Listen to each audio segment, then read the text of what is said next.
Welcome to School Report, a glimpse into the classrooms of St. Lucie County Public Schools. School Report provides the opportunity to share with the community academic and extracurricular activities of students in our schools. And now, here is School Report.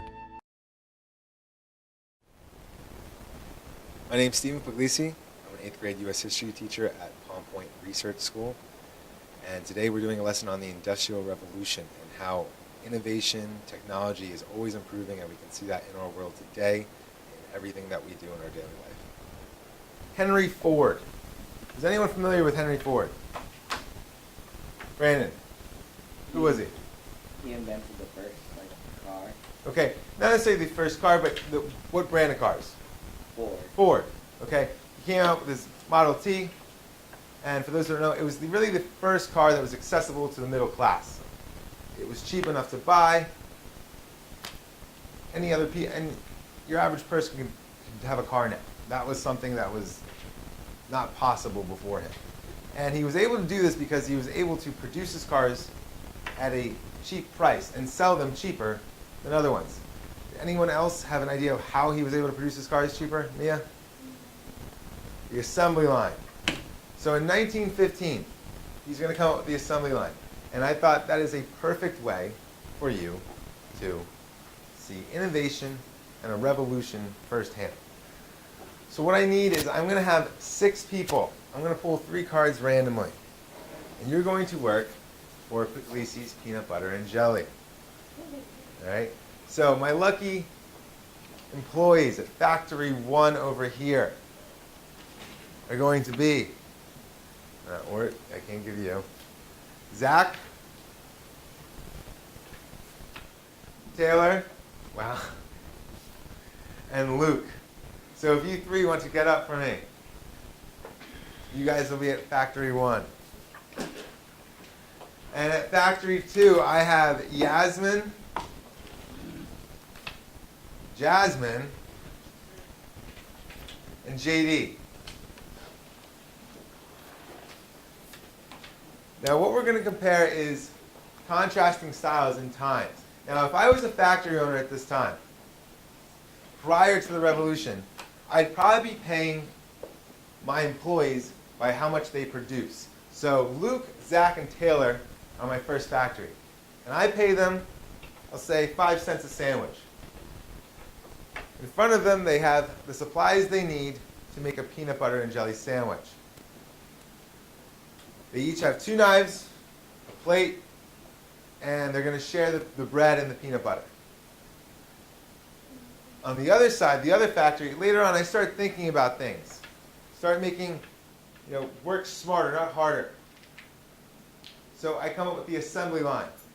And just how they're saying, JD is going to be my peanut butter guy. And Jasmine, she's the jelly girl. And Yasmin is the sandwich woman. All right? So JD's going to peanut up his bread. Jasmine is going to jelly her bread.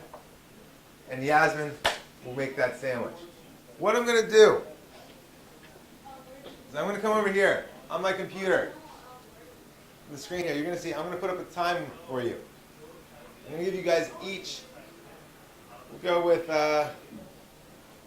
7 minutes. And it is going to be your job to make as many peanut butter and jelly sandwiches as you can. There are a couple rules. You only can do your job. So Factory 1, Zach, you're responsible for your sandwiches. You don't touch Luke's. You don't touch Taylor's. JD, you're in charge of peanut butter, not jelly. Don't worry about the jelly. Jasmine's all over the jelly. When you're done, when you hear the bell, you stop. It's the end of the workday. You're done. You want to go home. You've made enough peanut butter and jelly for the day. Okay? My people sitting at the desk, what I want you to do, you can just keep track or take a guess of your marker on your desk, is watch both groups working. Make an estimate. How many seconds does it take for each factory to make a sandwich? Okay? Now this is sort of a competition. I want to see who can make more sandwiches. Which factory should I go over? Do I want Factory 1 or do I want Factory 2? Are there any questions? Factory 1, are you ready? Yes. Factory 2, are you ready? On your mark, get set, go.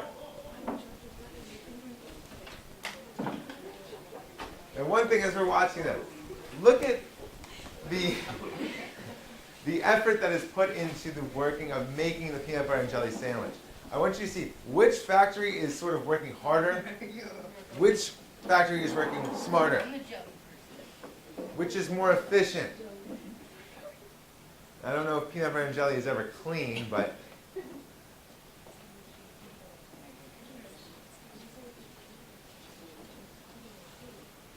how many of you watching believe Factory 2 is going to pump out more sandwiches? Anyone think Factory number 1? Why not Factory number 1? Why number 2? Brandon? Because I see that factory 2 going in orderly, so it's like not everybody's not fighting over the peanut butter, and everybody's not fighting over the jelly. That's a very good point you bring up. Not everyone's fighting over things. Now, both groups have the same amount of materials. They both have a jar of jelly and a jar of peanut butter. But Factory 1, they're all in charge of making their own sandwiches. That means Zach is reaching for the peanut butter when it's in Luke's hands. Now they're going nice and orderly and taking turns. Seems like they're in a nice groove. I have to say right now it's pretty much a dead heat.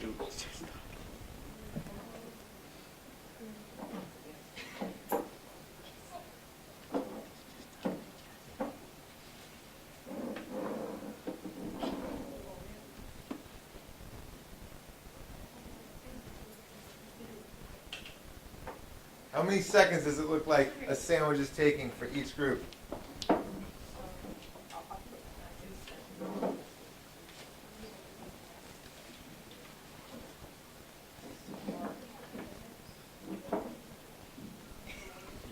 You see 45 seconds a sandwich for Factory 1. 45 seconds. 10 seconds for Factory 2. 20 seconds for Factory 1.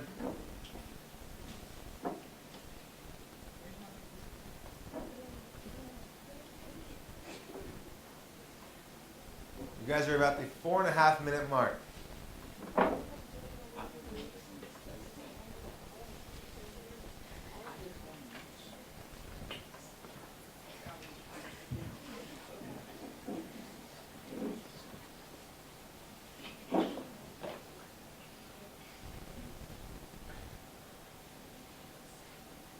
I have to say, is this some of your first peanut butter and jelly sandwiches? A little sloppy over there, Luke. It's okay.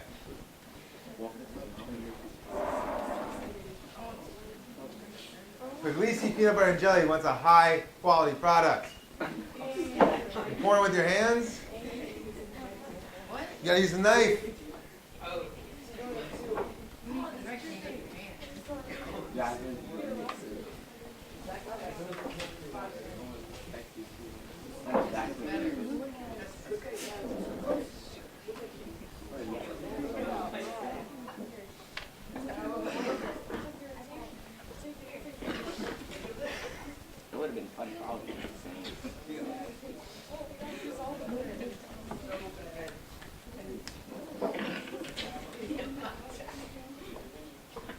Here, you guys can spread the wealth of sandwiches onto some more plates.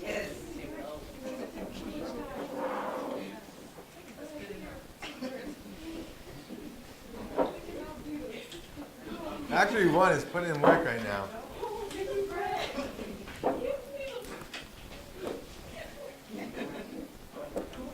How many of you are surprised by the results right now? It's pretty close. I think I'm seeing more determination from Factory 1. I might have put a little chip on their shoulder.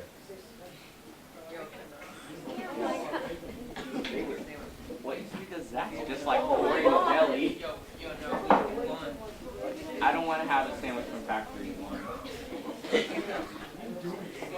Hey, all Puglisi peanut butter and jellies are quality peanut butter and jellies. Okay, not when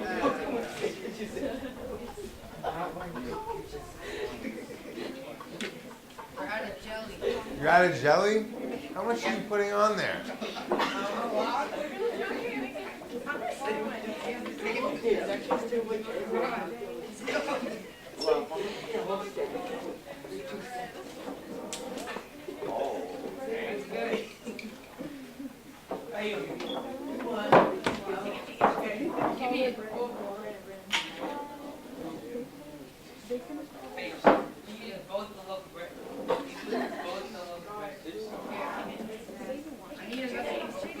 Are you out of bread? I'm out of bread. You got bread. Wait, yeah, this cares about her hand. Like, nah, I don't want to.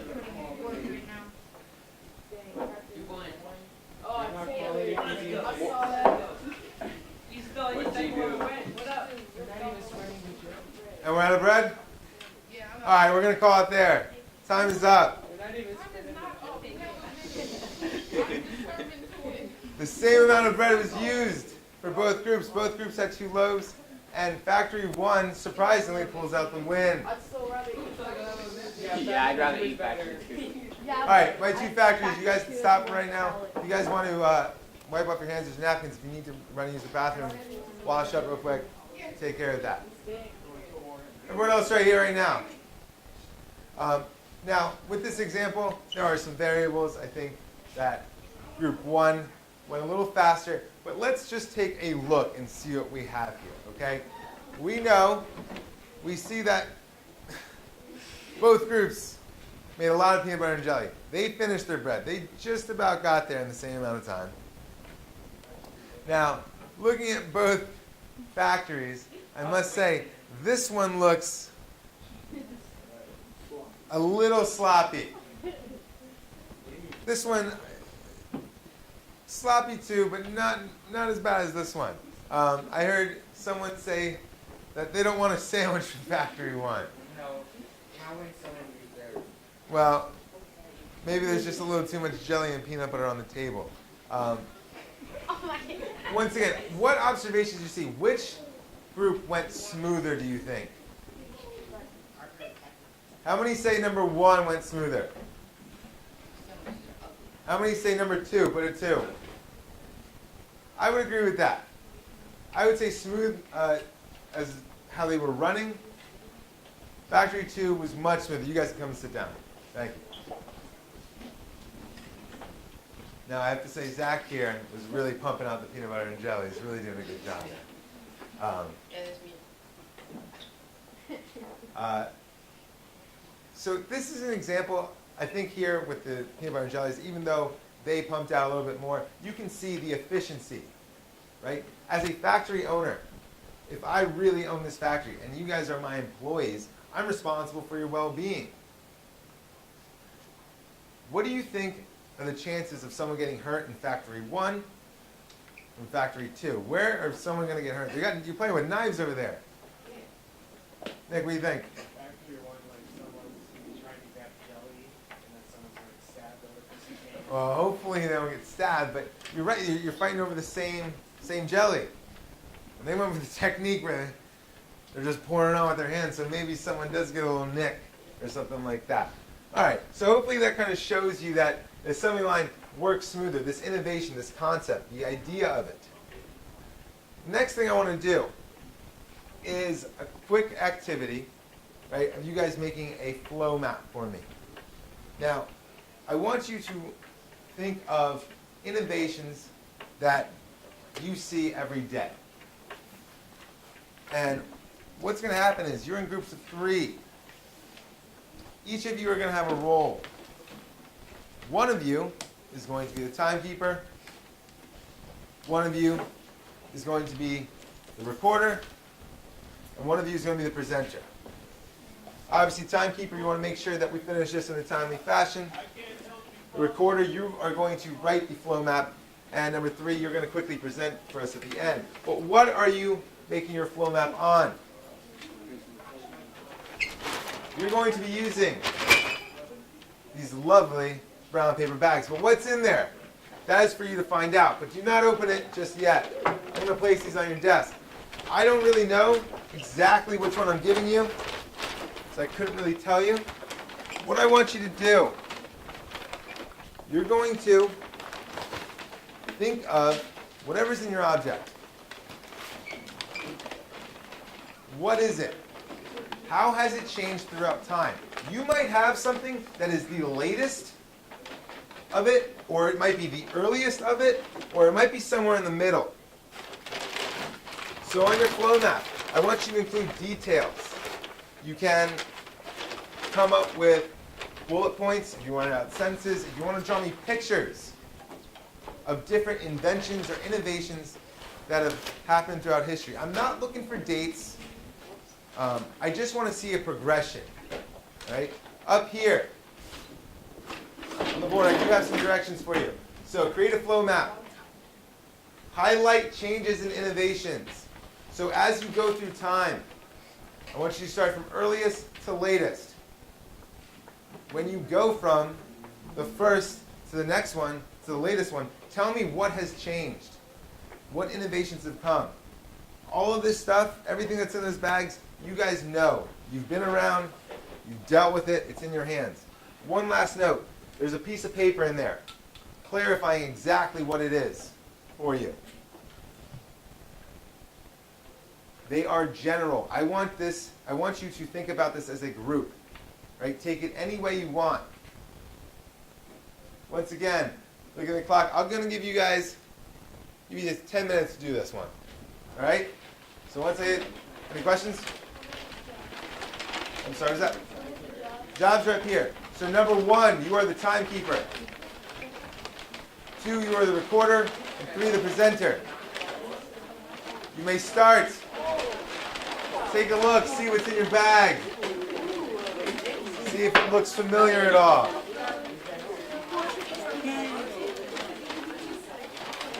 Don't forget your piece of paper. What is this? What do you think of light and a candle have in common? Light. Perfect. Right? So how have Black we and white TV. revolutionized light? What's changed? VHS. Yeah. It does smell good. That. Or should we start off with tapes? It's the same thing. Oh. Yeah. Draw like a little like. Computer. Thing. That's my old computer. Tape. I feel like you might know something about this. You do? Good, good. You can tell that. So just draw tape. Okay. So how did we get from the earliest that you're talking about to this thing to what you play today? Because do you play this today? Circle in the middle. Not really. I mean, maybe once in a while to reminisce, but that's not your go-to.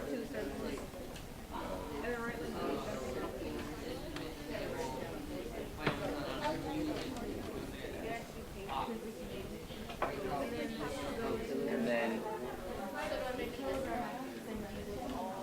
It's, yeah, it's a vinyl record. So you guys are taking this as how you guys play your music, right? It sounds like you're talking about the record, right? Obviously, with an iPod, you're listening to the music through an MP3. Headphones. What has come? All right, this is here, right? We listen to iPods today. This is way back here. What's in the middle? What was here before? What was before the? Okay, CDs. What about before CDs? there. Talking about music. I don't know if I'm dating myself right now. Oh, you could say a radio was used. What about you ever see those? What's used in a Walkman? What did you put in a Walkman? Cassette tape. There it is. Cassette tape.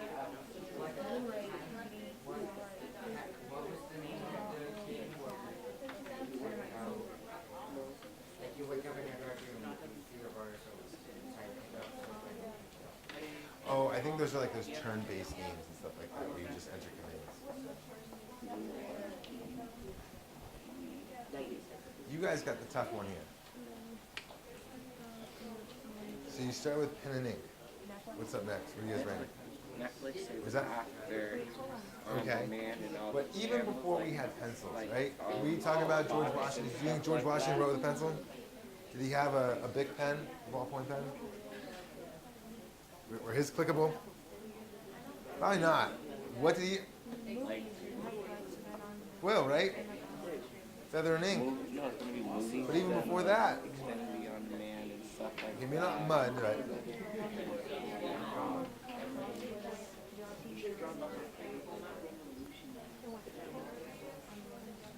think about things. What if you actually had to engrave something? So what do I draw? TV? Back in ancient history, when all we really had was rocks, how could you write something? What was that? You stab it with what? Not a knife. What would we call these? Xfinity on demand. Use a tool. Okay. You can make a sculpture with it. Not a pick. You guys are right on there with a hammer and pick. Starts with the C.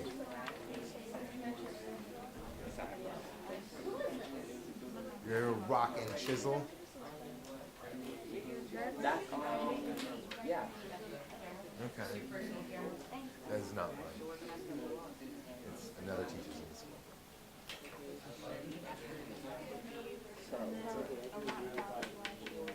So how has the camera changed? Or photography as a whole?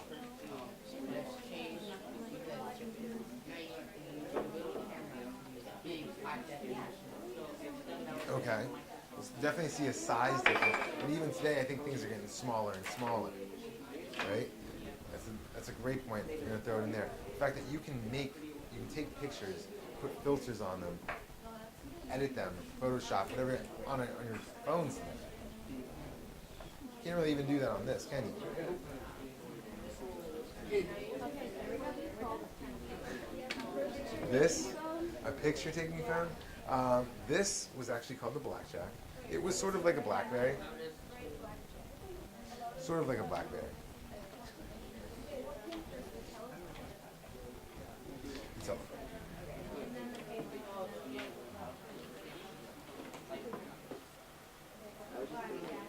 you guys have movies here. Yeah. What do we have here? We have the little VHS things. Okay. And then we have actual DVDs, and we have the Blu-ray DVDs. Ah. And then we have Xfinity on demand. And then we got Netflix. Love And Netflix, then we right? have Okay. All right. So perfect. You guys really hit it. But even before this, don't erase it. Before VHS, I know VHS is probably the farthest date that you guys go back. But what do we, when you see maybe an old time movie in there, it's rolling on a. What is that? The thing. The thing. Yeah, the thing. Kind of use it as a projector. Gotta make sure it all lines up together, Have, like, or it the can rat jam running. up. The rat running thing.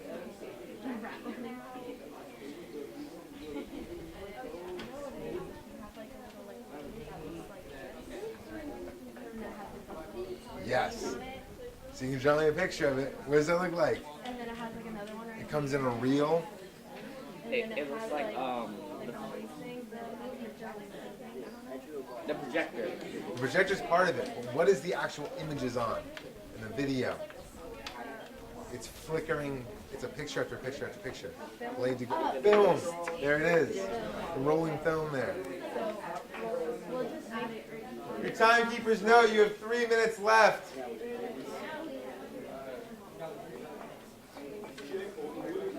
So where do we start? Room size computer. Okay, I was curious to see if you guys.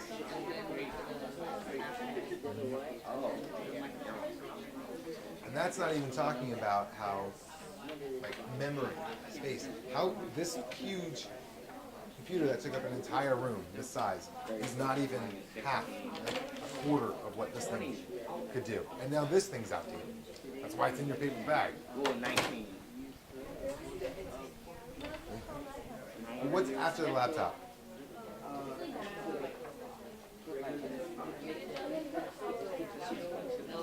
What do we call this today? If I just could rip this off, what would that be? Tablet, right? We use those as computers today too. Now you just snap in a keyboard. Download an app. As many as you can come up with. I want to see How many innovations, how many different steps? What's your first step for light? I'm curious. Light bulb? For all of light, what was our first source of light? Candle? Oh, that's what I was thinking about, right? Cavemen didn't have a candle. They certainly didn't have a light bulb. And then what did they get after that? What was it? Fire, right? You guys use fire when you go camping or you're out at night, you need light, you use fire. I guess nowadays you can just take out your phone, turn on a flashlight. Fire's funny use. Good afternoon. We want to welcome all sixth graders, family members, and community members that are here today. We are celebrating our Remembrance Day, celebrating the Holocaust survivors, and remembering all those victims who died during the Holocaust during World War II. Now enjoy the presentation. Thank you.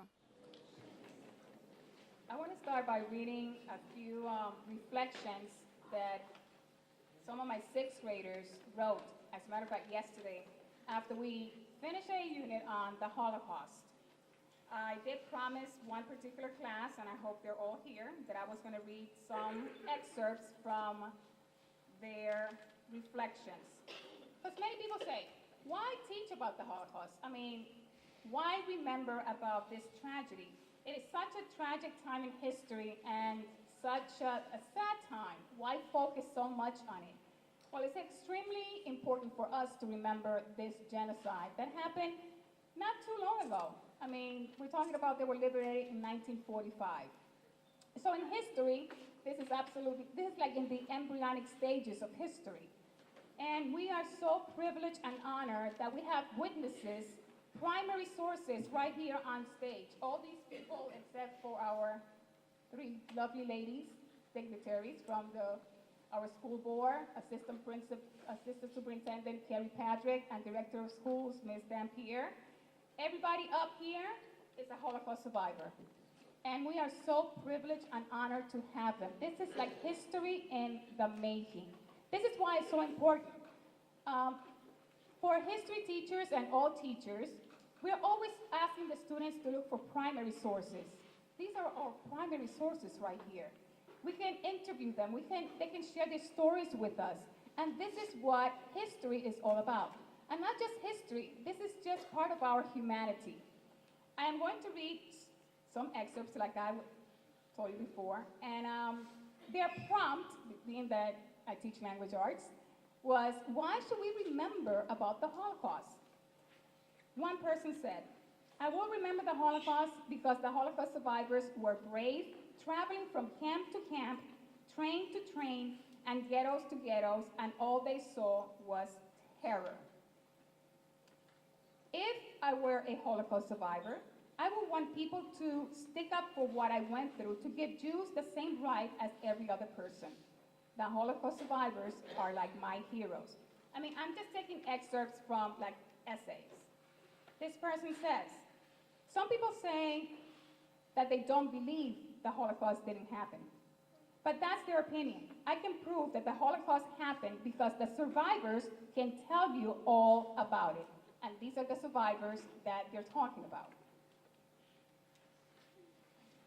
Another person, and this particular boy kept telling me yesterday, can you please read this, because I know you're gonna like it. And I said, you know what, I'm gonna read it when I get home. And it was very good. He says, the bystanders of the Holocaust were wrong to just stand there and not do anything. If they would have done something, they would have saved lives. But instead, people died because they did not stand up for the Jews instead of making fun and picking on them. Norman Froshman, Norman, say hi to everybody. Wave your hand. Norman Froshman, my teacher's friend from the Holocaust, his favorite phrase is, I don't hate Hitler because if I hate him, he has won. I only dislike him. That is true. Another person says, we should never forget the Holocaust because we cannot let it happen again. We cannot be bystanders. We should stand up for what we think is right, and we should tell others to not let this genocide occur again. When we remember the Holocaust during another genocide, we will remember to not be bystanders, unlike some other people.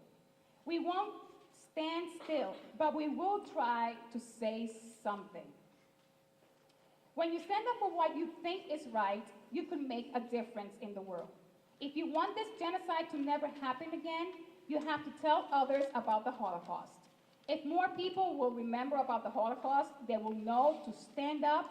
The next generation should never forget the Holocaust. This is also why we must promise to never forget. Some people think it's a joke and a laughing matter. Well, it's not. These are lives here, and the people are on the risk of dying. What she's trying to say is that they're elderly, and they do not need any more torture. So why do we remember? We remember because of all the hatred spread around. The people that were nice enough to help them, we can remember them. So don't spread hatred or be a bystander. Instead, help people. And that's why we should remember the Holocaust, because something that tragic is hard to forget. People in the Holocaust learned to never hate because they know it would give Hitler more power. If we forget, we're dishonoring the victims. Their humanity was taken away from them. They no longer knew themselves. And I can keep on reading all these amazing essays, but I'm going to stop there. And I know that you heard the word bystander said a lot, and that we have to stand up for others. I have this white rose, and my ambassadors, raise your hand, they also have white roses because of the White Rose movement. A group of amazing, courageous university students during World War II did not agree with what the Nazis were doing, did not agree with the Hitler regime. They decided to write leaflets and spread the word throughout Germany. Well, these courageous university students were decapitated after they were caught, handing these leaflets out. It takes courage to stand up and speak for what is right. It takes courage to stand up to a bully and to say, you know what, you need to stop.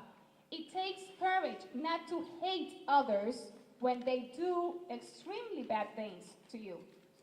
These people up here, they are courageous, they're amazing human beings, and we are so honored to have them with us today.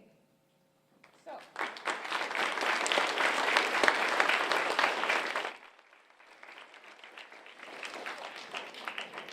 For those of you who do not know me, my name is Mrs. Madera, and I teach 6th grade World History and Language Arts.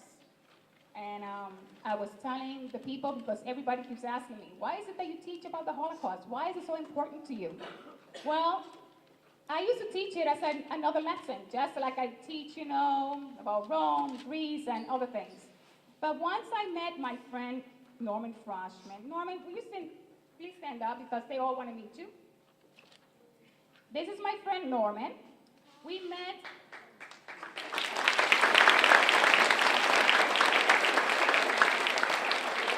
And the kids, they get a blast when I say my friend. She says, he's really your friend? I say, yes, he's my friend.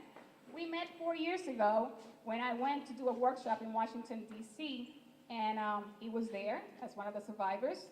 Well, in the beginning, I asked him to come and speak to the students. He didn't want to come. I even asked him, tell him that, I would go pick him up. He lives in Boynton. And I kept insisting on him coming to visit us. He finally came with his wife, Shelly, and our friend, Zelda. And they came that one day. The next year, they brought a busload of people. There were like 70 of them. And every year since then. And we are so honored to have them. And I know that my students and everybody the whole entire 6th grade, we taught extensively about the Holocaust. They were really, really wanted to meet you. So now you have him right here, ladies and gentlemen.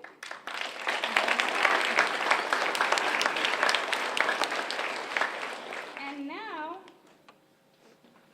I am going to introduce, is Judith speaking first? Judith Goldstein. She's going to speak first.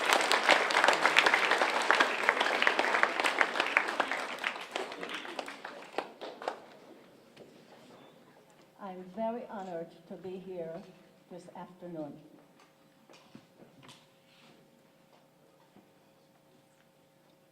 Historians speak about history, people who have left a legacy of achievements and important events of the past. I, a child survivor of the Holocaust, am compelled to speak of both because my experiences and the history of World War II are interwoven and cannot be separated. History serves us as a reminder of the evil that took place in Europe, which was orchestrated with great precision by the Nazis. My efforts to speak about it are always at the cost of feeling exposed and vulnerable. But I will not stop. Now I will try to run through the pages of my trails of sorrow and share it with you. As a survivor of hell, I must never, never be silent. I was born in Vilna. That was Poland. Now Vilnius, the capital of Lithuania, which is a country not far from Poland. To the Jews of the world, it was known as Jerusalem of Lithuania, the Jewish cultural center of Europe. We were a family of four: my father, a mechanical engineer, my mother, a clothes designer, my brother, and myself. We had many cousins, aunts, and uncles, none of whom survived. My father was a creative man. He made all kinds of toys for his children. He loved music, plants, and had a collection of recordings. One Sunday morning in June of 1941, my father was taking my brother and myself on a boat ride. Before we even had a chance to get to the river, we heard sirens all over the city. The bombs began to fall like hail, killing people, causing terrible destructions, falling buildings of the city.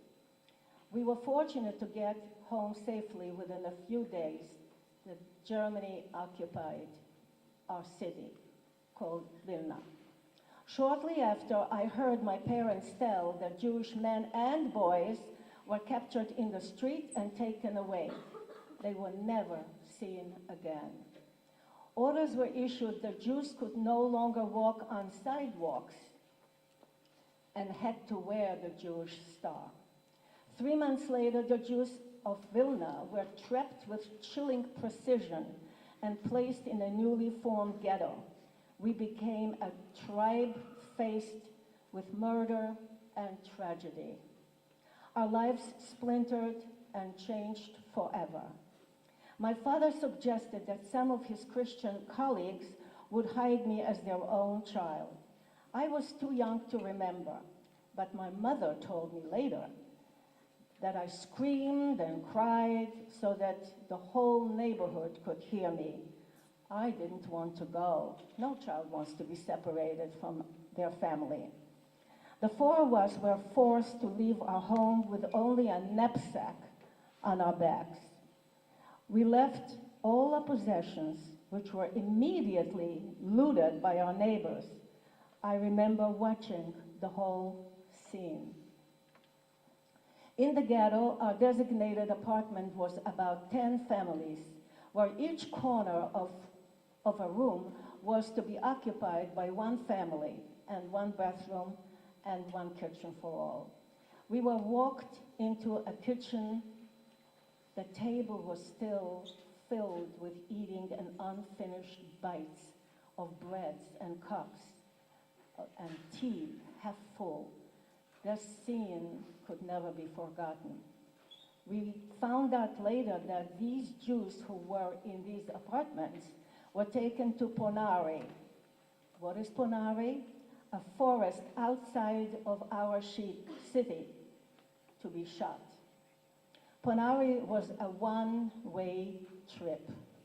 Upon arrival by trains, the doors would open and shooting would begin, so the people would fall right into pits. About 70,000 Jews were murdered there. There is one composer who wrote a song. There are roads leading to Ponari, but there is no road back.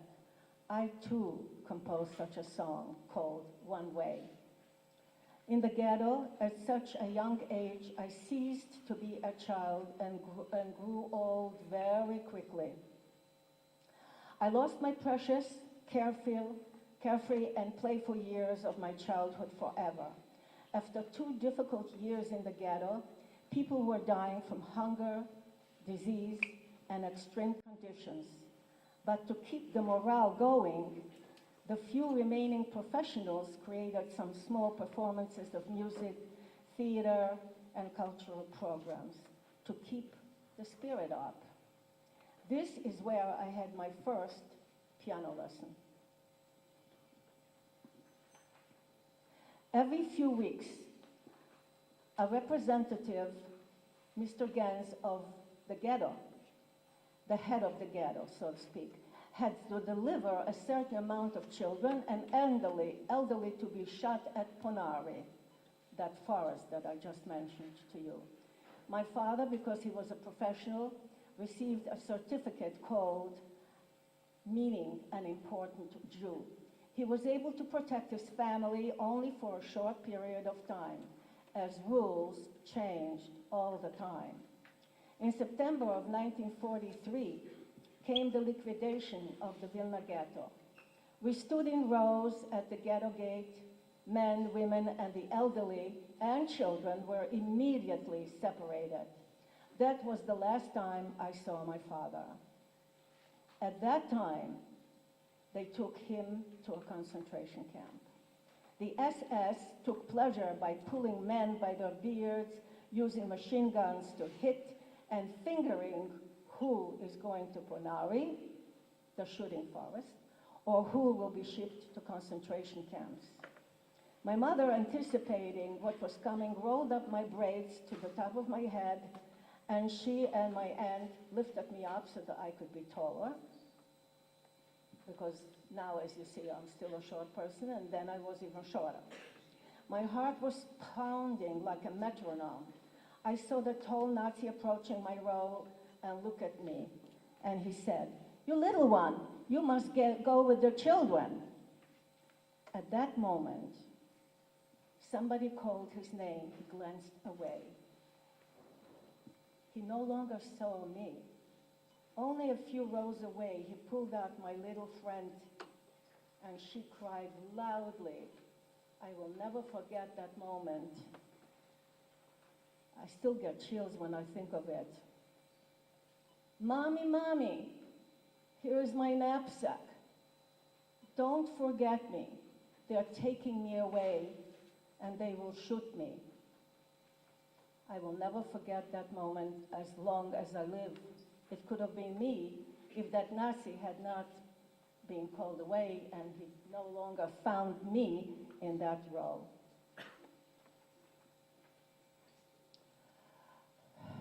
I was shipped with my mother and aunt to a series of concentration camps. Stutthof was one of them. We traveled for about a week on the bottom of a boat without food, water, or sanitation. Many women died. I was so weak. I too almost died. If not for my mother, I would not have survived that journey. She prayed for me to live and taught me the gift of hope and promises to live. As I said today to a classroom about hope, it's not a reality, but it's certainly worth thinking about hope because it keeps our ideas about the future, and that is important. When we arrived to Stutthof, we experienced many other tunnels of death. standing 5 a.m. on roll calls in 0-degree weather, which is, of course, Celsius, trembling while wearing only a cotton striped uniform. I'm sure that Norman will show you one that I too, as a child, wore it. Not knowing what comes next. People looked like skeletons with puffed bellies from lack of food.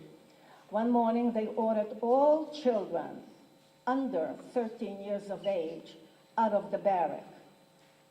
Hundreds of children were taken away, and suddenly they stopped the process. They left a handful of children. They fulfilled the quota that day. At least we thought so. And I was one of that little group that remained, so it was pure luck.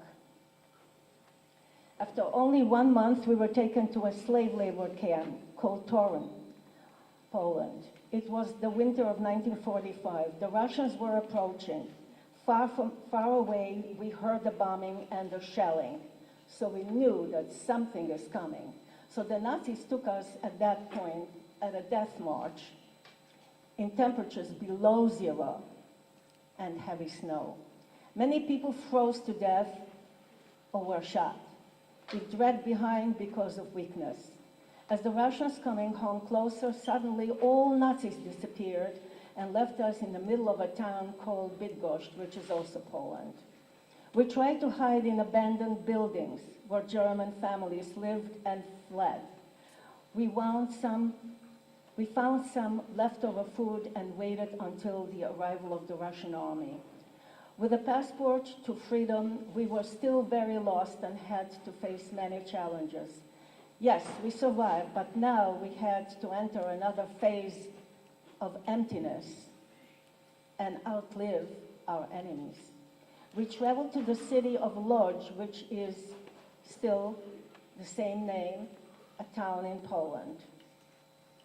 And my mother registered us as survivors from Vilna, only to find out from other people who knew my father that he did not survive. After a few months, we found my brother. He survived Buchenwald. I have to tell the story. My mother was very strict with me and didn't allow me to go out and play with kids unless I was home punctually at a certain moment. But when she brought my brother home, and he was in the kitchen, and I was like 5 minutes late, and I thought she was going to punish me. Instead, she brought me into the kitchen, and there was my brother. And we hugged. I don't think we saw each other for at least 20 minutes. And then he commented to me, I expected perhaps Mother and Dad would survive, but I never thought that you would, because he knows what they do to children. At the end of the war and liberation, I was overwhelmed with tragic memories. For me, these memories became an enemy. To some degree, they still are. I try to leave it all behind, but it refuses to leave me. Remembering is only a fragment of life. The agony of experience surpasses memory. Having seen the ashes of war through the eyes of a child, later, as an adult, I realized that one does not just live in this world only. The world lives in us as well. Therefore, I cannot subtract my experiences from my mind, nor will I draw a veil on the truth. Personally, if I had a choice, I would have liked to live outside of World War II, but I had no choice, so I had to deal with the landscape of my experiences and survival mechanism to cover the pain. After 70 years of liberation, the Holocaust still retains the power of shock, and my memories will reverberate in my mind to the end of my days. Because I was personally touched by the Holocaust, I am still a source of historical inquiry. I try to preserve and record the inexpressible, despite the many disadvantages I encountered. Now I see that my efforts were not wasted, especially when it brings together so many people like you, all of you, in a spirit of shared purpose. Education, social movement, and determination helped me progress in all areas of life. After the war, I attended school and college and received a bachelor's and master's degree in music. I also studied art and exhibited at about 26 museums and published 2 books. And my music was also performed in an orchestra. By teaching music and the disabled, it also helped me recapture some of my own childhood. When I was teaching music and I was so young, I would just get on the floor together with all the kids and we would do all kinds of things. So they liked very much coming to my class. One day I remember a little kid comes into the class, he says, "Mrs. Goldstein, I hate music. I don't want to come here." My lesson plan was on the shelf, and I said, "Did you hear, class, what he just said? I hate music. Oh, I love that rhythm. Let's all tongue it. Let's jump it. Let's do all kinds of things." My lesson plan never took place. This little kid comes back to me after, and he says, "Mrs. Goldstein, when is the next music class? I want to be sure I come here." He really had a good time because he initiated a beautiful rhythm. Dum, dum, ta, ta. I hate music. I love music, etc., etc. So, almost 14 years ago, I was invited to come to Vilna to speak at Ponari, the forest. I was the keynote speaker. A soprano and a violinist performed one of my classical pieces called a prayer vocalise. A vocalise is music. It's a classical piece. It's music without lyrics. You know, some singers, when they prepare for a concert, they vocalize. That's why this piece of music is called vocalise. And it's usually, I wrote it for a soprano. To commemorate the murders that took place in that forest. I consider myself so lucky to have survived the Holocaust when so many didn't. We lost so many souls, musicians, philosophers, scientists who may have cured cancer and other diseases, and those who could have solved the unsolvable to achieve peace on earth. Remember, through teaching kindness, you can prepare the world to be a better place for all people who live on this planet. I have learned that life is to give life, not to take. We have to do our utmost to outlive our enemies who thrive on hatred that eats away the very fiber of humanity.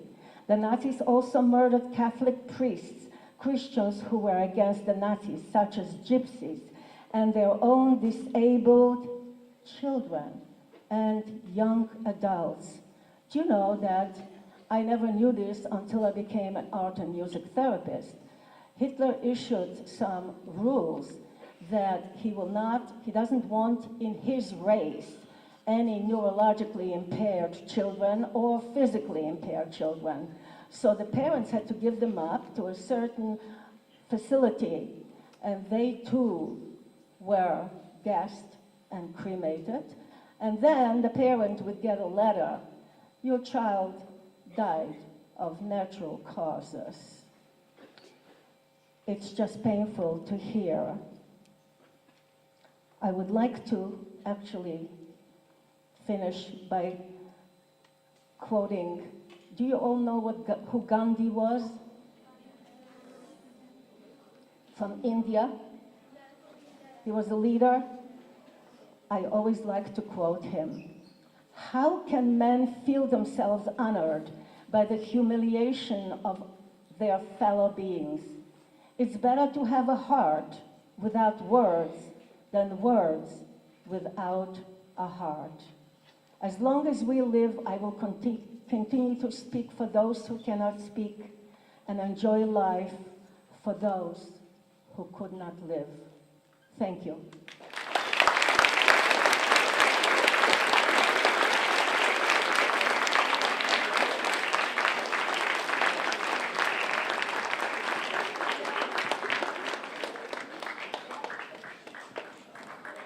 She has an amazing story. She's an amazing artist and musician, and we thank her so much for sharing her story.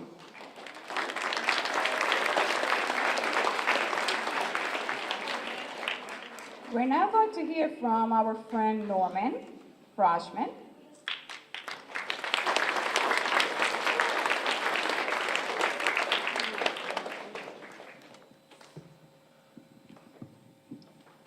I often say that I believe that I know quite a bit about the Holocaust, but not everything. Because I don't think that there's anyone under the sun who could understand what the meaning of the Holocaust, what the Holocaust in itself was. So I would like to share with you a few things that happened in my life, and in hopes that these catastrophes do not repeat themselves. You are a young generation. We are addressing you to really think a little deeper as to what inhumanity towards men, women, children, the inhumanity in some created. A world that, with a historical event, was named the Holocaust. First, honored guest, Ms. Carrie Patrick, Ms. Pamela Demper, Dr. Donna Mills, our friend Maureen Carter, Lauren Newbart, and honored participants in this affair. Dear students, as I look at your beautiful, sweet faces, my heart rejoices that we are meeting together this afternoon. You and your school have given us the opportunity and the great pleasure to be with you, share with you, and take away a sense of accomplishment. You and your wonderful teachers have established here a permanent exhibit. Even though it speaks of a horrible time in the world's history, it is full of color and hope for a better future. I see it in your faces, I see it in your eyes. You understand the lessons of the Holocaust. It is not to shock you, it is to help you understand and build a greater future for yourself, your future families, and all the people. You are the torchbearers of goodness, kindness, equality, and building a safe world for all. I was about 10 years old when the Germans attacked my birth country of Poland. They attacked it on September 1, 1939. And my tender memories of my mother, who loved and protected, is a faded yet tender memory. I cannot recall her face. It is hazy, as is my cute sister's. I do remember that she had sparkling, beautiful, playful eyes and golden blonde hair. When our city of Warsaw was bombed, the Polish government urged everyone to evacuate and leave the city. We obeyed these orders, and after several weeks of travel, wounded up in eastern part of Poland, where we found temporary safety, although a miserable existence. After hearing that the conditions in Warsaw were tolerable, Mother, my little sister, and I returned to our home city. Father was arrested by the Russians. Warsaw was beyond recognition. Our own apartment was settled by strangers, and finally we were given one room for our use. The apartment has been plundered. All of our possessions were gone. We lived in that room for several months until the Warsaw Ghetto was formed, when we were forced to move again. I was not thinking like a child anymore. By the age of 11, I had lived through an evacuation, smuggled borders, was imprisoned, and had my father snatched away from me. In October 1940, all Jews had 36 hours to move to a designated area, and anyone found outside of this place after the deadline would be summarily shot. When I'm about looking for a place to live,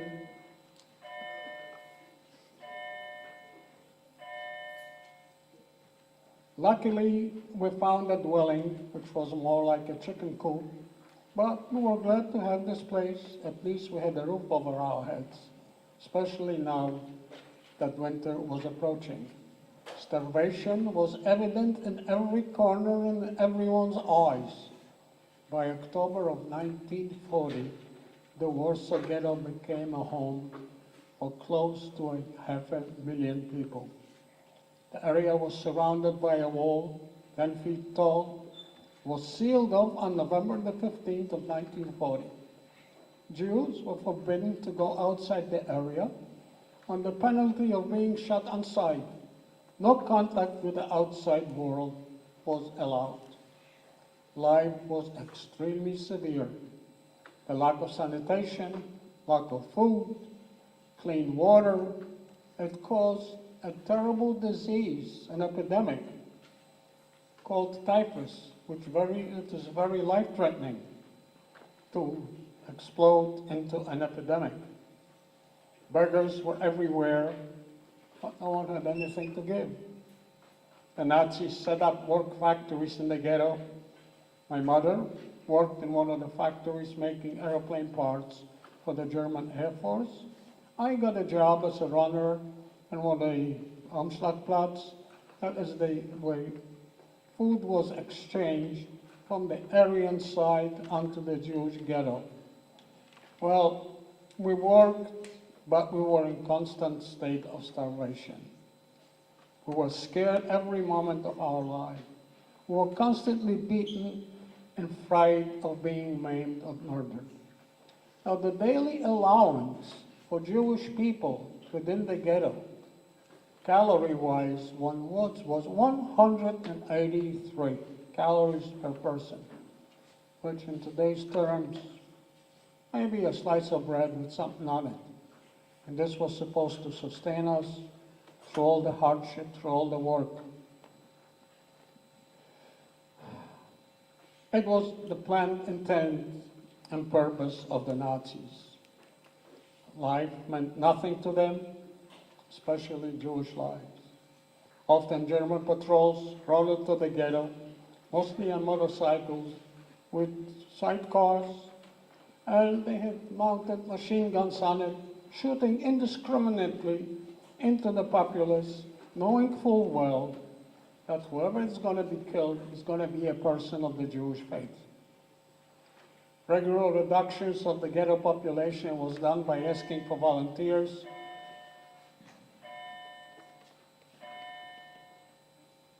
to be resettled and promising that food, clothing, and a decent place to live was waiting for them.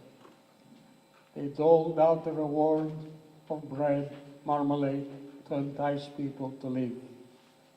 I recall that we were given 3 pounds of bread and a pound of marmalade. Now, today, go into any Publix, buy yourself 3 pounds of bread, pound of marmalade, no sweat. But when a person is on the verge of dying of starvation, these 3 pounds of bread become a lifeline. And people truly volunteered on these trips into the unknown. When the people stopped volunteering for the transport, the Germans started to grab people off the street and from their jobs forcibly took them to the Umschlagplatz to go on a journey. And the journey was unknown. We did not know what went on outside. All we knew that people were being grabbed, shipped out, and that was it. And please bear in mind that Germans were masters of deception, how they threw word out of it. And when they come and promise you that wherever you're going to be resettled, there's going to be plenty of work for the elders, schools for the children, plenty of food, really painted utopia. And people gullibly went onto these transports. Well, in July of 42, when I was 12 years old, the Nazis had selected where I worked and dissolved my place of work. I and the others who had been selected were marched to the Umschlagplatz, where the freight cars were awaiting our transportation. The buildings where we were gathered were situated close to another building, and I was asked by the adults to walk a plank between the two buildings on the 5th floor and to open up a window so we could save ourselves. Now, this place where they directed me to was a place where they stored furniture after the people who were repatriated, and that furniture was really designated to go to Germany. I found a narrow board and I managed to cross, opened up the window. I was spotted by the German police who began to shoot up at me, but I succeeded to escape and hid in a credenza in the apartment the rest of the day until nightfall. And nightfall was more or less safety because the Germans stopped their actions. I was terrified. I didn't know if they were going to come and look for me. With great fear, I made my way back to the ghetto and stayed with my mother for a time. My sister, however, she was too young to work, so when Mom went to work, we used to put this child behind the false wall with barely enough air and barely enough light. And this 12-year-old child had to sit there all day until my mom came from work and shared the very meager ration with her. The Works Together uprising was started several months before the final liquidation in 1943. We learned what the final destination would be. As you are probably aware, there were literally hundreds, and I just read recently that there were thousands of concentration camps. But there were only 6 death factories designated for a specific reason, just to gas and kill people of the Jewish faith.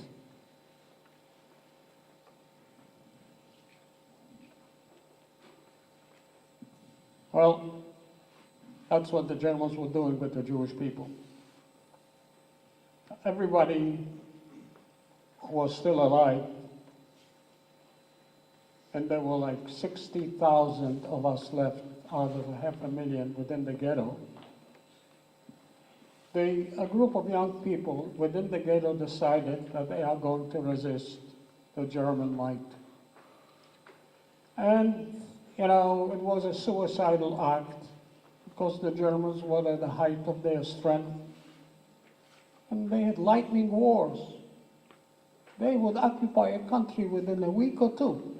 Now, my country of Poland, I was born in, within 2.5 weeks, there was no more.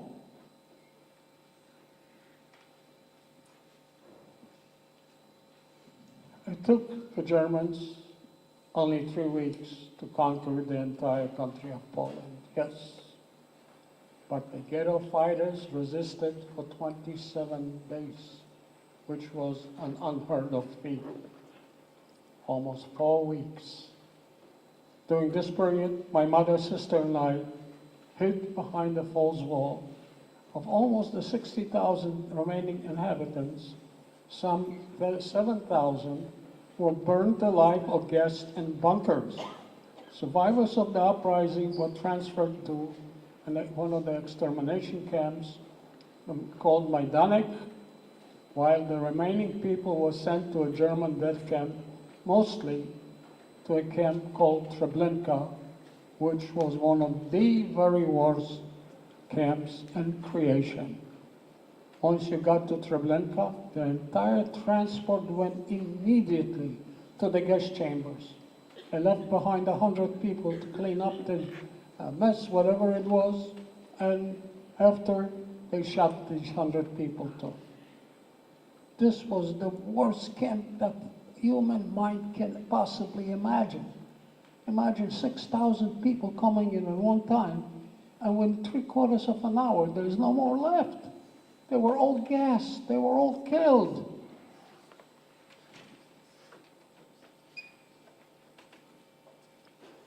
Well, the trip normally cars would accommodate about 40 people, but 120 of us were shoved into each car. Crowded conditions did not allow anyone to sit nor lean. I have really a blackout in my mind how long we were in those wagons. I can assure you that each and every one of us sitting here, there is a certain preservative within us that protects us against dying. Nobody wants to curl up and die. You can go without food for a while. It's not pleasant, more or less tolerable. But if you go without liquids, your body starts to dehydrate and starts closing down. And this is what we experienced in those cars. Anybody sweating there, someone reached over, wiped the sweat of their faces to moisten their lips. Well, imagine that it must have been on the third day that we arrived in the city of Lublin, and were assembled 5 abreast and we marched down the road to a camp. This was the extermination camp called Majdanek. We were gathered in a field overnight. In the morning, men were separated from women, families were torn. A German overseeing the melee pointed with his thumb left or right as he inspected and chose men from this abuse-collected assemblage. The women's side, only those fit for labor were chosen to remain. All others were led away, then disappeared. Since I was told I was 13 years of age then, I was chosen for the slave labor group. We were taken to barracks where we had to undress. They shaved all our hair and shoved us into the showers. Now, being into the showers was probably one of the most frightening moments in my life. You're staying there not knowing what is going to go through these shower heads. Is it going to be gas that they killed you with, or is it going to be water to be cleansed? Well, fortunately, it was water. Another tragedy that occurred in my life at this time was the separation, as I mentioned, of men and women. And this was the last time that I did see my mother, who was 34 by then, and my sister, who was 12. Last time I've seen them alive, never having the real luxury of saying the proper goodbyes to them. They were turned away and murdered in cruelty. Now, once we entered that camp, each one of us was tossed a bundle of clothing. Nothing fit anyone. We could not recognize each other. Was stripped of everything, dehumanized. No one was known by name anymore. Everybody was a number. Majdanek will be remembered as a place of suffering with no escape. Barrack normally housed about 100 people, now was packed with 400 of our group. And so the daily struggle was grueling work, completely non-essential work, just to wear one down to die. In all the 5 years of being in camp, I never wore socks. I never had underwear. I really had nothing. We were called the blankets that they issue, you wouldn't dare cover yourself with because they were lice infested. Once you covered yourself, you were bitten by a louse that was carrier of the typhus epidemic. That was the end of your life. You were selected immediately to die. About 6 months in Majdanek, I was able to get into a transport to escape the horrors. I was hoping that I would be reunited with my mother and sister. They were always on my mind, and I ached to find them. This transport ended in a camp called Skarzisko. I was a slave laborer in a ammunition factory, and I came down with typhus there.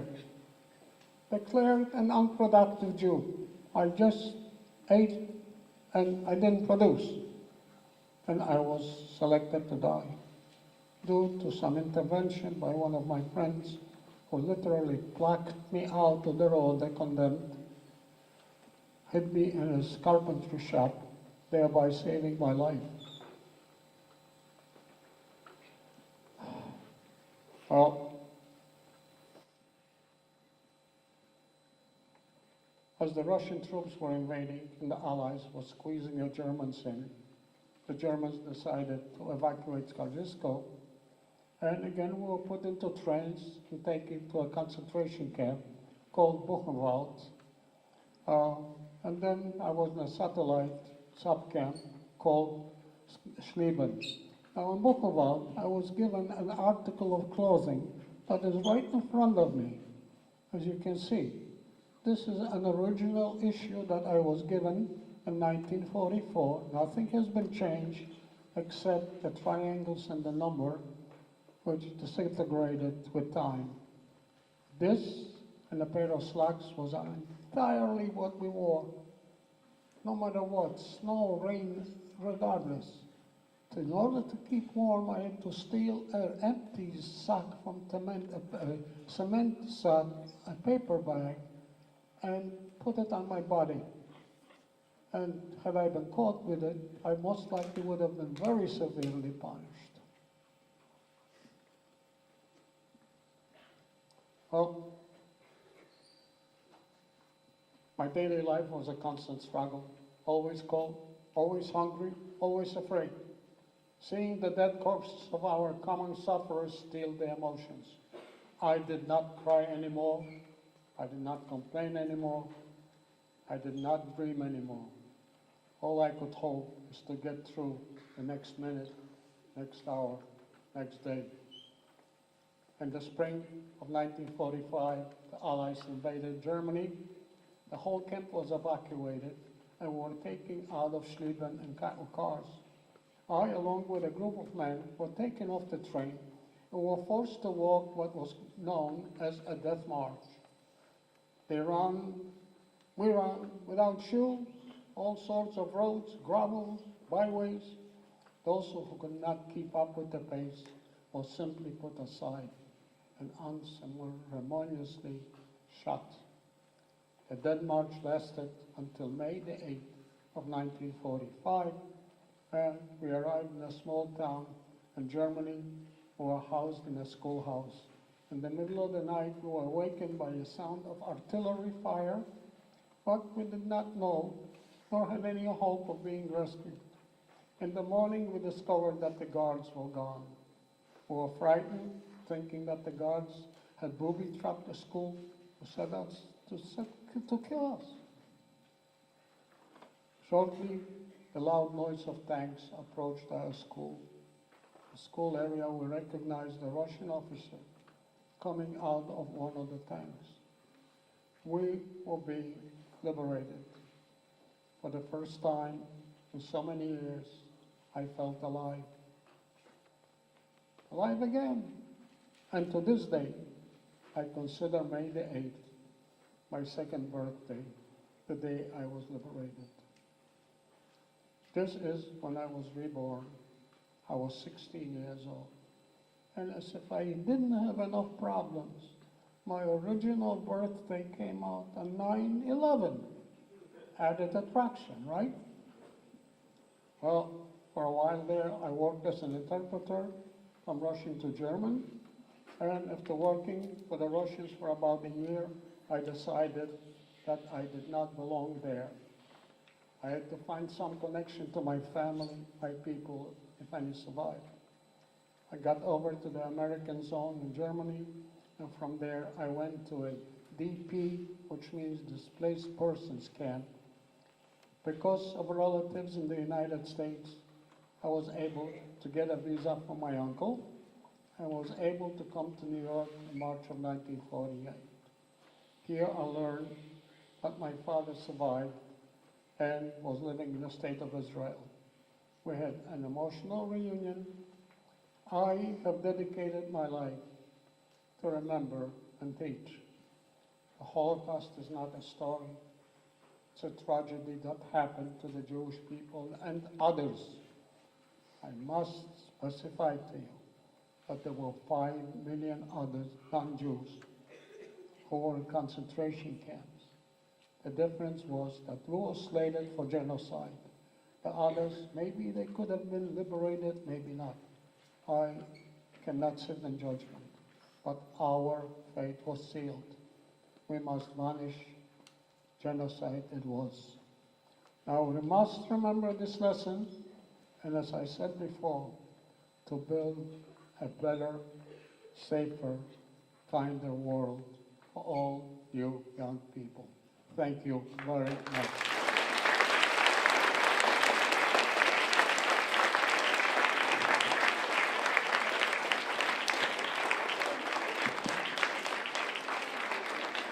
Thank you, Norman.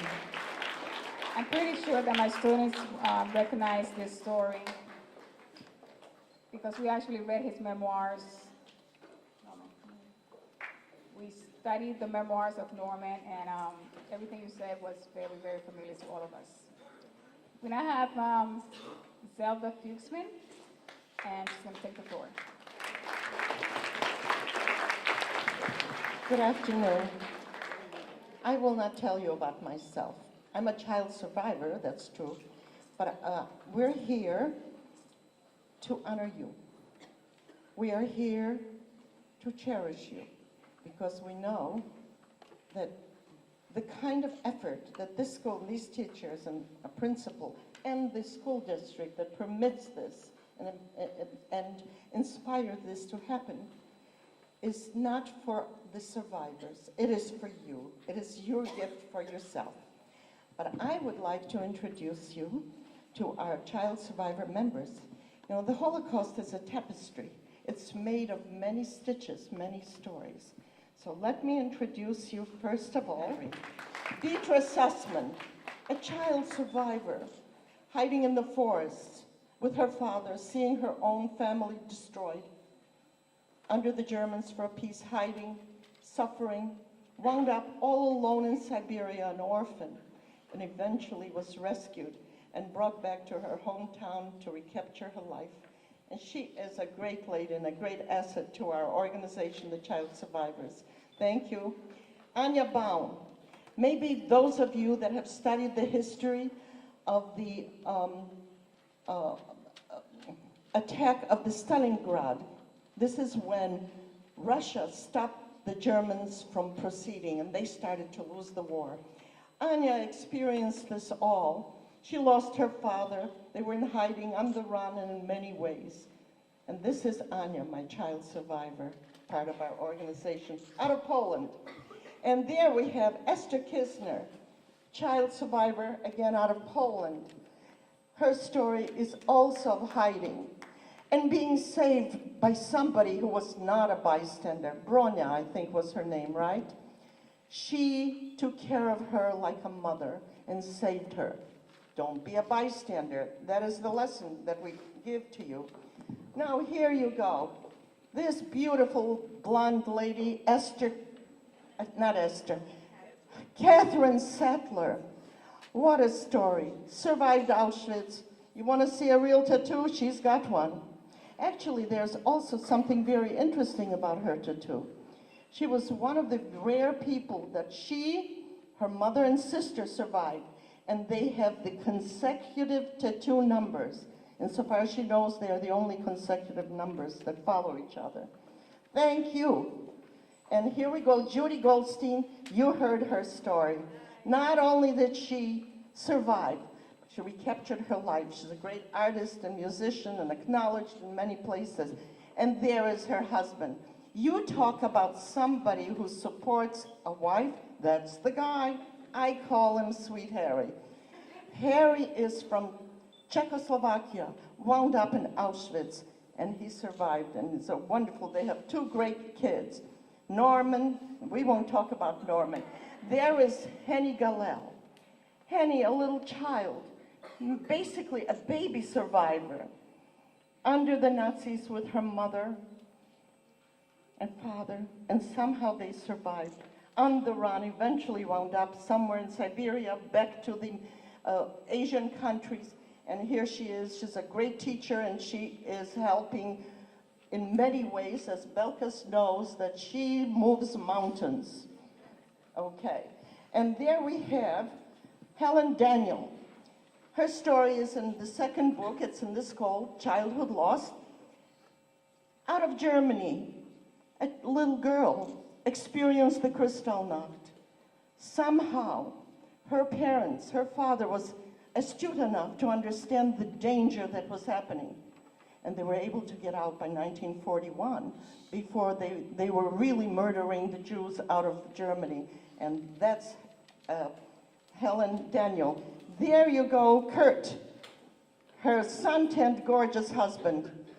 Kurt is again also out of Germany, an experienced doll. Wound up in Belgium, survived by helter-skelter, whichever way he could. And he also helped the underground. Smuggle food, smuggle armament. That's Kurt Daniels. Thank you. And there we have Leah Fluss. Her story is similar to a few of our people, hidden in Poland when the Germans attacked and so on. Somehow she wound up all the way in Siberia. But when we all returned from Siberia, or wherever you were, our lives, our homes, our families were gone. Now here we go, Rose Richmond. Rose Richmond, they were being transported in a train from the Ghetto to a concentration camp. Her mother threw her out of the train so she would be saved. This is my Rose Richmond there. Before I thank our guests, I would like to talk to our boys and girls. Every day at school, we talk about our 4 school-wide expectations of being safe, being respectful, being responsible, and being positive. How do we make something better? I want you to think about that, and then I want you to think about these people on this stage. These people were not safe. They were the opposite of safe. These people were not respected. They were the opposite of respected. The Nazis were not responsible. The Nazis were not positive. They did not make anything better. So what your teachers talk to you about every single day, there is a reason for it. And I think that you can see the reason. We've talked about the Nazis and the Jewish people, and Zelda mentioned that there were others also. And I want you to think about how your teachers talk to you about bullying. Whether it's one person or an entire group, that is the lesson that our visitors have come to teach us. That we have to stand up for what is right.